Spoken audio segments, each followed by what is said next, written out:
हर हर महादेव। दोस्तों माता वैष्णो देवी की कृपा आप पर और आपके पूरे समस्त परिवार पर बनी रहे। आज हम आप सभी भाई बहनों के लिए बहुत ही खास जानकारी लेकर आए हूँ। दोस्तों, वीडियो शुरू करने से पहले एक बार हमारे कमेंट बॉक्स में भगवान जी और माता पार्वती की जय जरूर लिखें।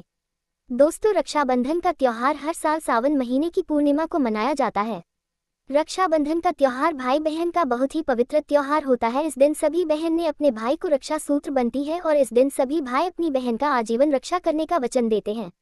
दोस्तों, शास्त्रों में बताया गया है कि रक्षाबंधन का त्योहार भद्राकाल में भूलकर भी नहीं मनाना चाहिए। भद्राकाल में राखी बांधना बहुत ही अशुभ माना जाता है। शास्त्रों के अनुसार कहा गया है कि भद्राकाल समाप्त होने के बाद का ही रक्षाबंधन का त्योहार मनाना चाहिए। दोस्तों, इसी के साथ 2025 में रक्षाबंधन का त्योहार किस दिन मनाया जाएगा, ये लोगों की सबसे बड़ी उलझन होती है। इस बार कई लोगों का मानना है कि रक्षाबंधन 8 अगस्त को मनाना चाहिए और यही कुछ लोगों का मानना है कि 9 अगस्त को रक्षाबंधन का त्योहार मनाना शुभ रहेगा। तो दोस्तों, आज की इस वीडियो में हम आप सभी लोगों की बताएंगे कि रक्षाबंधन का त्योहार किस तारीख को मनाना शुभ रहेगा और इसकी शुभ तारीख क्या है, 8 अगस्त या फिर 9 अगस्त। साथ ही आज की वीडियो में हम आपको भद्राकाल का भी समय कब शुरू और कब खत्म हो रहा है, क्योंकि इस बार रक्षाबंधन पर भद्राकाल अशुभ समय रहेगा।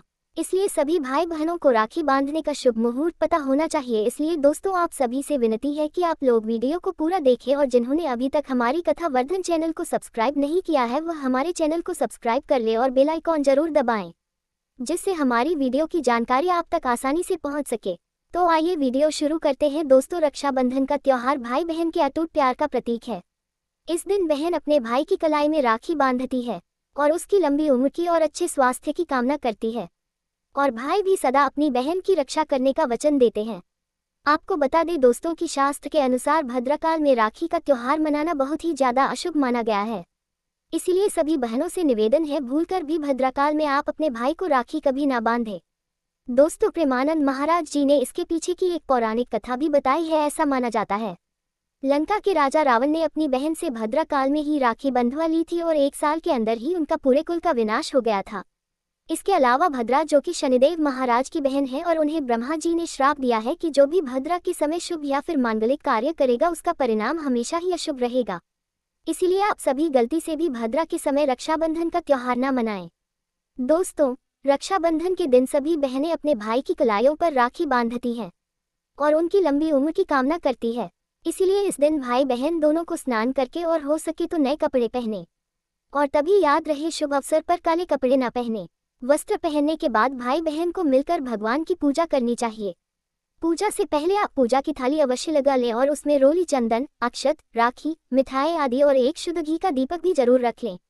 दीपक आप चाहे तो आटे का बना लें या माटी का या पीतल का, जिससे आप अपने भाई की आरती करेगी। दोस्तों, सबसे पहले आप इस पूजा की थाली को सबसे पहले भगवान को समर्पित करें और भगवान की कलाई पर पहली राखी बांधें या मंदिर में राखी चढ़ाएं। इसके बाद आप अपने भाई को पूर्व या फिर उत्तर की ओर मुख करके बैठाएं और बहन का मुख पश्चिम की ओर होना चाहिए। रक्षाबंधन पर सबसे पहले घर के मंदिर में पूजा पाठ करें। उसके बाद भगवान गणेश या कान्हा जी को राखी बांधें और फिर अंत में अपने भाई की कलाई पर राखी बांधें। फिर भाई को सबसे पहले तिलक करें, उन्हें रोली, चंदन और अक्षत लगाएं। उनके ऊपर थोड़े से फूल छिड़के, यदि फूल आदि ना हो तो चावल छिड़के और अंत में भाई की आरती करें। अब आप अपने भाई की दाएं हाथ की कलाई में राखी बांधें और इसके बाद भाई का मुंह मीठा कराएं और फिर भाई के लिए भगवान से मंगल कामना करें। दोस्तों, राखी बांधने के बाद भाई भी अपनी बहनों को रक्षा का वचन दे कि बहन तेरी सदा मैं रक्षा करूंगा, तुझे परेशान नहीं करूंगा, तुझे डांटू नहीं, तेरी हर जिद पूरी करूंगा, तेरी हर इच्छा पूरी करूंगा और माँ बाप की तरह हर इच्छा को पूरा करूंगा, माँ बाप की तरह तेरा पालन पोषण करूंगा, जितना मुझसे होगा उससे बढ़कर करूंगा। और बहनों को कपड़े, पैसे और हो सके तो सोना चांदी आदि गिफ्ट को आशीर्वाद के रूप में भेंट करें। ऐसा करने से भाई बहन का ये पवित्र रिश्ता और भी पवित्र हो जाता है। दोस्तों, चलिए अब जानते हैं इस साल 2025 में रक्षाबंधन का त्योहार कब मनाया जाएगा। दोस्तों, पूर्णिमा तिथि की शुरुआत 8 अगस्त की दोपहर 2:12 पर हो रही है और पूर्णिमा तिथि की समाप्ति 9 अगस्त की दोपहर 1:24 पर हो रही है। ऐसे में उदया तिथि के आधार पर रक्षाबंधन का त्योहार 9 अगस्त यानी शनिवार के दिन ही मनाया जाएगा। इसमें कोई भी परेशानी नहीं है कि रक्षाबंधन का त्योहार 8 को मनाएं या फिर 9 को। इस रक्षाबंधन 2025 भद्राकाल का समय रहेगा। रक्षाबंधन पर भद्रा के प्रारंभ का समय 8 अगस्त को दोपहर 2:12 और यह 9 अगस्त को सुबह 1:52 पर समाप्त हो जाएगा। इस भद्रा का वास पाताल लोक में है। हालांकि कई विद्वानों का ये कहना है कि यदि भद्रा का वास स्थान पाताल या फिर स्वर्गलोक में है तो वह पृथ्वी पर रहने वाले लोगों के लिए अशुभ नहीं होता है, उसे शुभ ही माना जाता है। लेकिन कई शुभ कार्यों में पाताल की भद्रा को नजरअंदाज नहीं करते हैं। आखिर हम हिंदू हैं तो हर शुभ कार्य का या अशुभ कार्य का पालन तो हमें करना ही पड़ता है, किसी भी शुभ अशुभ काम को नजरअंदाज नहीं कर सकते। सबसे इम्पोर्टेंट बात रक्षाबंधन का शुभ मुहूर्त। देखिए 9 अगस्त को रक्षाबंधन का मुहूर्त सुबह 5:47 से लेकर दोपहर 1:24 तक है। उस दिन भाइयों को राखी बांधने के लिए 7 घंटे 37 मिनट तक का समय मिलेगा।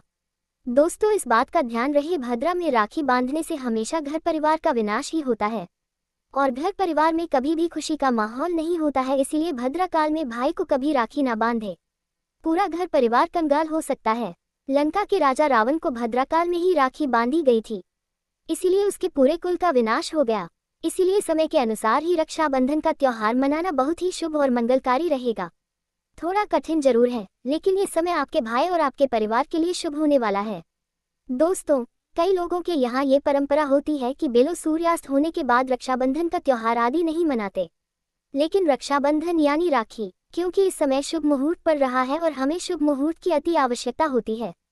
फिर मुहूर्त रात में पड़े या दिन में, मुहूर्त तो आखिर मुहूर्त है।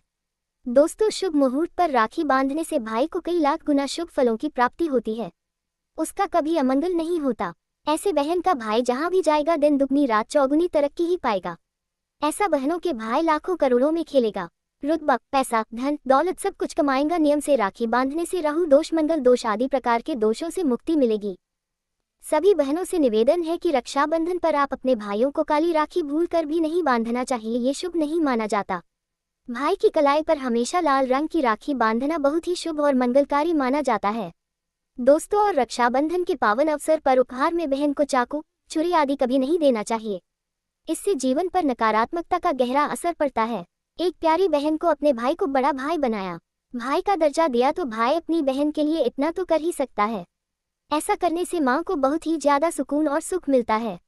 दोस्तों धर्म शास्त्रों के अनुसार माना जाता है कि बहन को राखी बांधने के लिए भाई के घर खुद बहन को जाना चाहिए। शास्त्रों के अनुसार, वेद पुराण के अनुसार ऐसा माना जाता है कि जो बहन रक्षाबंधन पर खुद नहीं जाती और भाई आता है बहन के घर तो उस बहन को दोष लग जाता है। इसलिए ऐसी प्रथा है कि रक्षाबंधन पर, खासकर रक्षाबंधन पर बहन को भाई के घर जाना चाहिए। फिर भाई चाहे कहीं भी हो बहन को जाना चाहिए। यदि भाई आपके पास नहीं है, विदेश में रहता है, किसी कारणवश आप भाई के पास नहीं जा सकते, तो आप भाई के नाम की रक्षाबंधन की थाली, एक राखी, मिठाई, अक्षत, रोली, चंदन का तिलक भगवान गणेश को अपना भाई समझकर उनकी कलाई पर बांधे। वह राखी स्वयं आपके भाई की कलाई तक पहुंच जाएगी। फिर चाहे रखिए आप कान्हा जी को बांधे या गणेश जी को, जिसके भी भक्त हैं उनकी कलाई पर बांधे, वह स्वयं राखी चलकर आपके भाई की कलाई तक पहुंचेगी। और ऐसी राखी, मन में बांधी गई राखी, सच्ची श्रद्धा से बांधी गई राखी स्वयं ईश्वर तुल्य हो जाती है। दोस्तों इस दिन आप खाने में बिना लहसुन प्याज का खाना बनाएं। इस दिन भगवान धरती पर चलकर आते हैं, वह भी अपने भक्तों से राखी बंधवाने के लिए धरती पर स्वयं पधार हैं और उन्हें भोग लगाते हैं। ऐसे में जो भाई होते हैं उनके अंदर साक्षात ईश्वर का उस दिन वास हो जाता है। भगवान भाई के अंदर बसते हैं। इसीलिए लहसुन, प्याज, मांस, मदिरा, बड़ी, सिगरेट, गुटखा आदि इस दिन कभी नहीं खाना चाहिए, ना तो घर पर बनाना चाहिए। अगर आप ऐसा करते हैं तो आपका रक्षाबंधन हो जाएगा, बहन का व्रत टूट जाएगा। खाने में आप खीर पूरी, खीर में आप कलर भी डाल सकते हैं। मीठा हलवा, मीठी सेवइयां बनाएं। कुछ ना कुछ मीठा घर में अवश्य होना चाहिए, क्योंकि साक्षात भाई में भगवान इस दिन बसते हैं और बहन को ढेर सारा आशीर्वाद मिलता है। तो दोस्तों इस दिन आप लोग अपने घर में मीठा जरूर बनाएं। अगर घर पर ज्यादा कुछ नहीं है तो आप थोड़ा सा हलवा बना लें और भगवान जी को भोग लगा दे, उसके बाद ही रक्षाबंधन का पर्व मनाना चाहिए। ऐसा करना बड़ा ही शुभ और अत्यंत दुर्लभ मंगलकारी माना जाता है। रसीले आलू की सब्जी, गोभी की सब्जी, केले की सब्जी, चटपटा गोभी, आलू, मटर पुलाव, पनीर पुलाव और खीरे का रायता आप बना सकते हैं। घर में इस दिन पक्का खाना अवश्य बनाना चाहिए। इस दिन घर में तावा नहीं चढ़ाना चाहिए, अशुभ माना जाता है। कढ़ाई चढ़ाकर पक्का खाना ही बनाएं। इस दिन सभी महिलाएं अपने घर मीठे भगवान और पक्का खाना जरूर बनाएं, क्योंकि इस खाने को भगवान जी स्वयं ग्रहण करते हैं। भगवान को भोग और राखी बांधने के बाद, फिर उसके बाद मुहूर्त के समय भाई की कलाई पर राखी बांधने के बाद ही बहन अपना व्रत तोड़ती है और बहन को एक निवाला भाई को अवश्य खिलाना चाहिए और भाई को भी बहन का व्रत संपूर्ण करना चाहिए। बहन को एक निवाला अवश्य खिलाएं, इससे प्यार बढ़ता है और ईश्वर ढेर सारा आशीर्वाद देकर वापस अपने स्वर्ग लोक को चले जाते हैं। कहते हैं जो बहन इस दिन भाई के लिए व्रत नहीं रखती, रक्षाबंधन पर ऐसे ही राखी बांधती है तो भाई की उम्र कम हो जाती है। ईश्वर नाराज हो जाते हैं, व्रत खंडित हो जाता है। बहन को इस दिन व्रत अवश्य रखना चाहिए, क्योंकि भाई की इससे उम्र बढ़ती, प्यार बढ़ता है और साथ में बाहर दुर्घटना नहीं होगी और आपको कामयाबी प्राप्त होगी। रक्षाबंधन के दिन जो भी आईना देखकर बाहर निकलता है उसे कामयाबी मिल जाती है। इस दिन आईना बच्चे बड़े सभी को देखना चाहिए, बड़ा शुभकारी और अत्यंत मंगलकारी माना गया है। इस दिन आईना देखने पर राहु की बुरी दृष्टि नहीं पड़ती। दोस्तों ध्यान रहे, इस साल 2025 9 अगस्त को आप लोग ये नियम को अपनाएं और अपने भाई को खुशी से राखी बांधे। दोस्तों इसी के साथ हम वीडियो को समाप्त करते हैं। अच्छी लगी हो तो वीडियो को लाइक, शेयर और कमेंट बॉक्स जय श्री श्याम जरूर लिखिए। धन्यवाद।